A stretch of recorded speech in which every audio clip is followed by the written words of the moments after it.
Өнгөрөх 2023 оны 3 дугаар улирлын байдлаар 4200 орчим хүүхдийн эрх зөрчигджээ.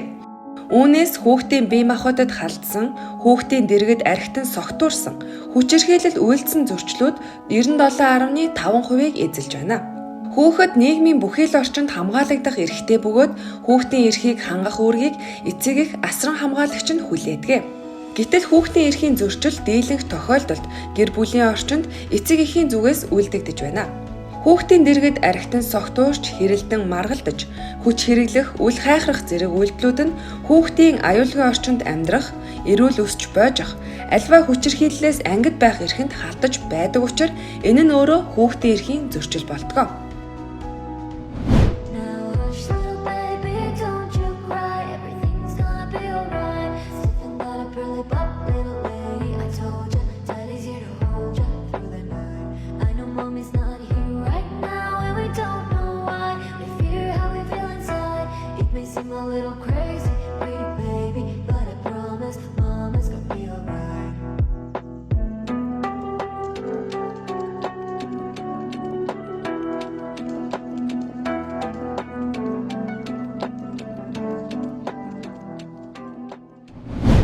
За тэр бичлэг дээр байгаа хүүхэд бол сургуулийн бага ангийн хүүхэд байгаа бололтой байсан. Сургуулийн бага анги гэдэг чинь 6-аас 11 насны хүүхэд. Тэгээд тэр бичлэг дээр байгаа хүүхэд бол өөрийгөө аав ээжийнхаа тэр гаргаж байгаа зан авирт өөрийгөө буруутгадаг. Өөрөөс нь болоод муудаж байгаа юм шиг ойлгоно.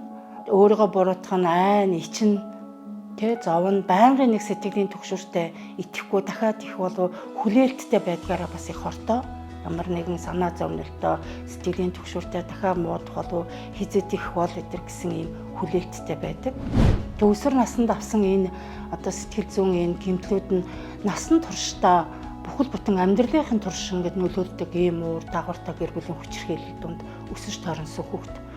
Ер нь бол ингээд амьдралдаа үзэл бодол хаяа ингээд санал зөрөлдөө хүмүүс хоорондоо маргалдах явдал байна шүү дээ. Гэр бүлийн хүчирхийлэл гэхээр гол онцлог нь байнгын шин чанартай байдгаараа онцлог, байнга хоорондоо муудалцдаг, байнга зодтолддог, байнга хэрвээ тийм тухайн нөхцөл байдлаас болоод уураа барьж чадахгүй хүүхдийнхаа дэргэд уураа гаргадаг, хүүхдтэй уураа гаргасан ийм зүйл гарах юм бол ер нь бол 30 минутын дотор буцаад хүүхдээсээ уучлахгүй, хүүхдтэй тайлбарлах ээж нь ийм асуудлууд мас ингээ бие барьж чадахгүй учраас ингэжтэй уучлаарай гэд хүүхдтэйгээ ярилцах тэр байдлыг тайлбарлаж өгөх зүгээр. Ер нь бол боловсрал их чухал.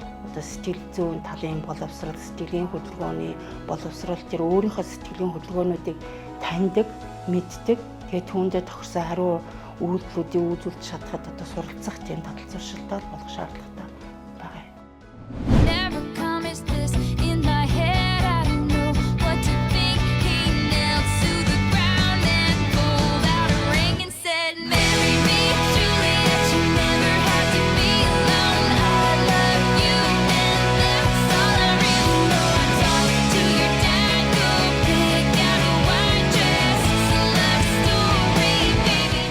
Хүүхэд бүр аз жаргалтай, баяр баясгалантай байх нь эрүүл аюулгүй орчин болоод эцэг эхийн хайр халамжаас эхэлдэг.